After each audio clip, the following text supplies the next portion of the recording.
Well, a big welcome to everybody at Valley Ministries, Stockton, and especially to Reverend Terri Miller. And I'm delighted and flattered to have been asked to give a little spiel on my progress into the church and where I am at the moment.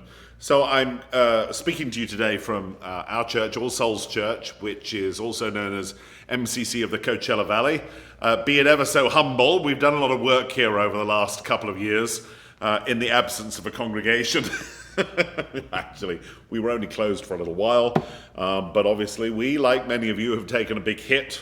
We're probably about 40% down, but we have a strong core, and that's all you need. You know, in Scripture we're told that God works through a remnant, a peculiar remnant, and I look around on a Sunday and I'm glad to say we are a very peculiar remnant. So how did I get here? Well, I was lured away from my home church, which is a Church of England. I was brought up as a Anglo-Catholic Anglican in the high church tradition. Well, I wasn't brought up in that tradition. I was just brought up in broadly Church of England. So that's mostly hatch, match, and dispatch. You know, you go to church for baptisms, for weddings, and for funerals, and that's about it. And then when I was 25, 26 years old, like many people, I was given an HIV diagnosis, and at that time it was viewed that it was going to be rapidly progressing, that I had perhaps 18 months.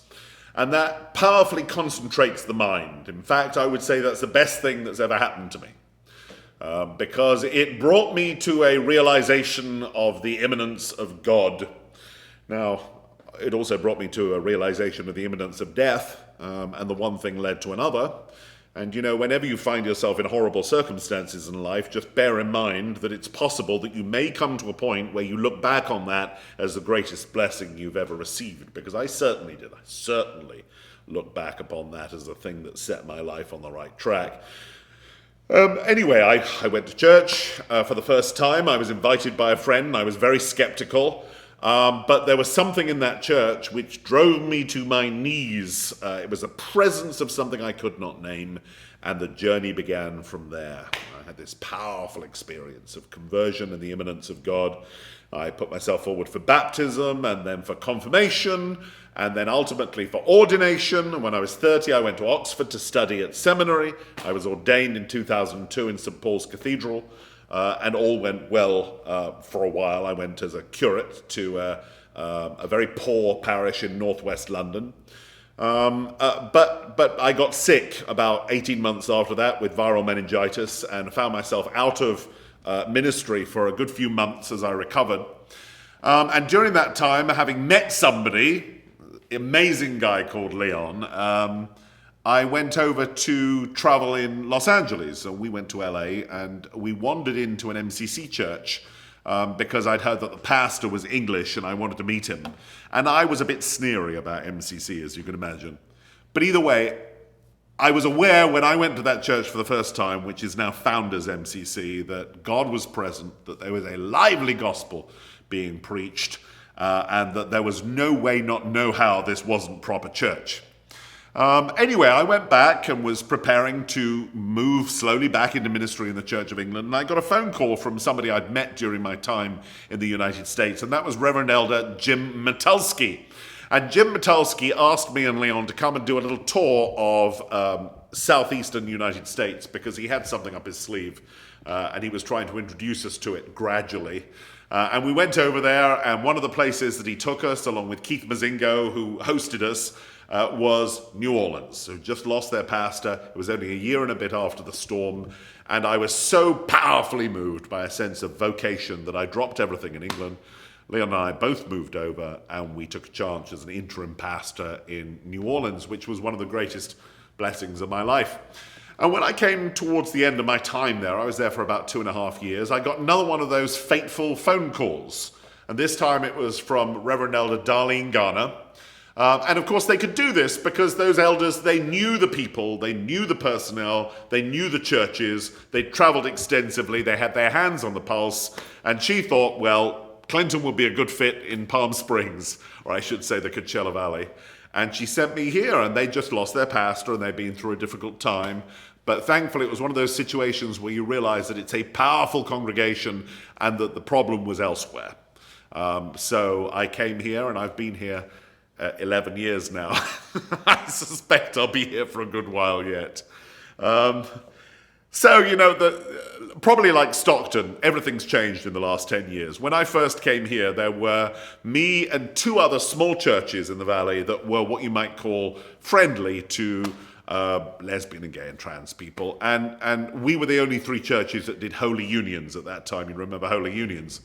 And now it's true that the reverse is the case. You're easier counting the churches that aren't open and affirming, and even the ones that aren't open and affirming pretend to be. So the Methodists and the Roman Catholics drape themselves in rainbow flags and hope that you won't notice that, you can't be married there, you can't be ordained there, and in the case of the Roman Catholics, they think you're morally disabled. So everything's changed. So we just have to be good church now. We can't just go for a niche. We've got to compete on the same level as everybody else, and I think we can do that. We can do that. We have a powerful gospel message.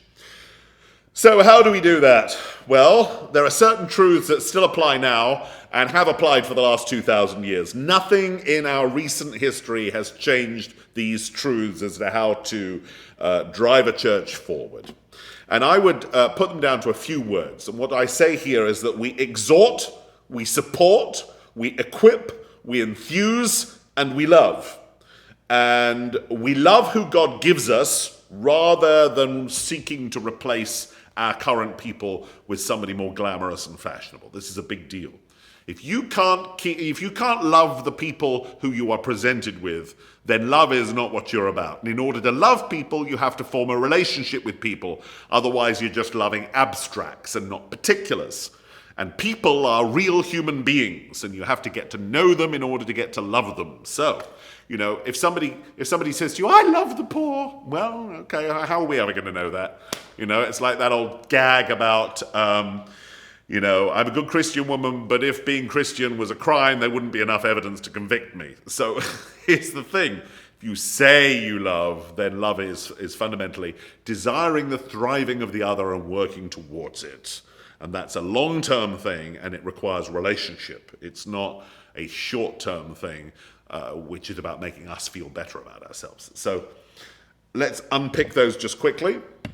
We exhort to remind people that evangelism is not just the role of the clergy. On the contrary, all the people of God, everybody who puts their bum in the seat in the church has a role in evangelism. We need to exhort each other, especially if you're going through a period where you're going to have a gap between pastors. It's going to be absolutely vital for you to exhort one another, to remind yourselves that this business is not just the business of the pastor, it's the business of each and every one of you. Now, we support, because in our society, as in the past at different times, the church community must stand behind the evangelism of the individual believer, especially when evangelism in Christianity is so disdained as it is at the moment. Now we equip because the people of God need to understand the faith, they need to understand the transformative gospel message, and they need to have some understanding of the history of the people of God. We enthuse because it's all too easy to become dispirited in our society and sometimes denomination, and to view evangelism as an unwanted add-on to the main business of distracting ourselves until we die. Because our society seems to be very much about that. Let's distract ourselves with things and with little tchotchkes and with gewgaws and things we buy and things we do. We distract ourselves until we die. And there's nothing more to it than that. Well, that's nonsense. That's nonsense. So we need to enthuse one another, We need to be boosters to one another's ministry and boosters to the business of the whole church, boosters to the pastor. We need to remember that morale is important, and morale doesn't just enter us like osmosis, like water through a membrane. It has to be actively imparted to one another. Now, finally, the difficult one, we love. As I said earlier, not as an abstract concept, but because Love is desiring and working for the thriving of the other. And in order to do this, we have to get a deep relationship with our people, seeing them not as occasional visitors, but as family members. There was some disapproval of this idea of family church a few years ago, like 20 years ago. Church size theory had some silly ideas about how you see yourself as a family, you'll be restricted to being small. Well, church is family. And it's very much like a family in that you tolerate one another. Things which you wouldn't do yourself, you accept. Occasionally you've got the nutty uncle who's always welcome at the meal, even though you disagree with each other. And that's vital in a church. It can never become puritanical. It can never become, a purity test whereby people who fail that purity test because of either their politics or their, particular view of religion are out. No, there's always a chance to bring people further and further into the fold. So we love each other. And in order to do this, we need that deep relationship. Now, none of this stuff is new or novel. It's not bravely insightful. It's old approach to evangelism and to pastoral care. It's how churches have generally always worked, and it's how they will still work. Now, we had a brief period after the war where you couldn't stop people coming into church, but that was unusual. It's usually been more like it is now. Church attendance was at an all-time high in the 1950s, and churches became fat on that concept, and they stopped being hungry, and they need to be hungry again and not despair, and there's no need to despair. The work of the gospel is the same now as it was 500 years ago, 1,000 years ago. Our ancestors have been through much worse than what we're facing at the moment. So, onwards and upwards. And I say to you that love and cherish your pastor whilst you have her, and send her out with all your blessings. Thank you for all the work you've done and the love you've given to that wonderful little church. And I pray, God, that you will enthuse and exhort one another, that you can continue to grow and thrive even during this period of uncertainty. So you have all our love and prayers from All Souls Church down here in Cathedral City. Anything you need, you can always ask for. And we look forward to hearing good news about your future. God bless to all of you.